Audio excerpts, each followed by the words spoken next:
Hello everyone, it's Shane Kanto for the Wasteland Reviewer Facebook page, and I'm here to review The Light Between Oceans that came out a few weeks ago. It was directed by Derek Cianfrance, and he directed and wrote the film. Now this is an absolutely beautiful, breathtakingly visual film, and every shot looks like a piece of art. And I don't think I saw one single shot in this whole entire film that didn't look perfectly framed and look exactly how he wanted to come across. The sights of the sunset are absolutely breathtaking.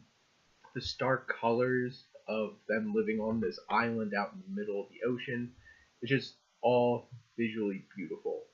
It's perfectly edited together, and those are some of the big strengths that the director brought to this film.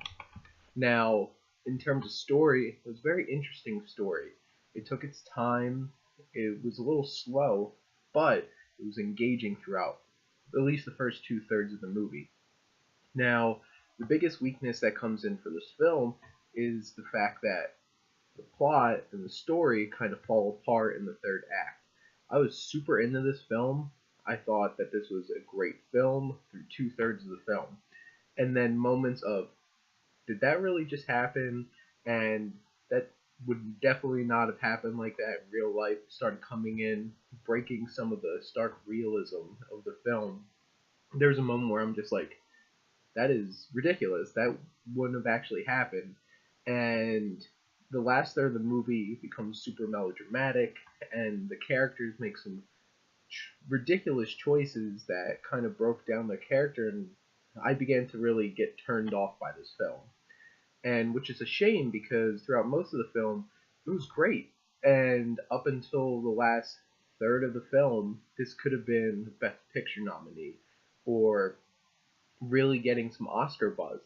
But instead, it kind of fell apart, and it wasn't as enjoyable as I thought it was going to be, at least through the first two-thirds of the film. Now, some of the strengths of this film, Michael Fassbender and Alicia Vikander were absolutely amazing. They had some perfect chemistry with each other, and it was completely believable that they were in love. And their acting was perfect. You believed everything, and they were definitely. I felt a little bad because they kind of were brought down because of the film, because of the story, and the choices that had to make. But the thing is, they made the choices feel more believable than they really were. But it still didn't make up for the lack of sense that those choices made in the film. Now, in terms of their chemistry with other characters, when they have their daughter, I could have sworn that they were the actual parents of that child. It looked unbelievably believable. It was just so well done. I was very impressed. And the last big thing I wanted to talk about was the music. Alexandre Desplat, who has been an Oscar nominee, Oscar winner, very impressive composer. Pretty sure he could score any movie and he'd make me feel exactly how he wanted me to. Because the music in this was perfect. It fit everything well. It really helped with having an emotional connection to the film and all the choices made by the characters.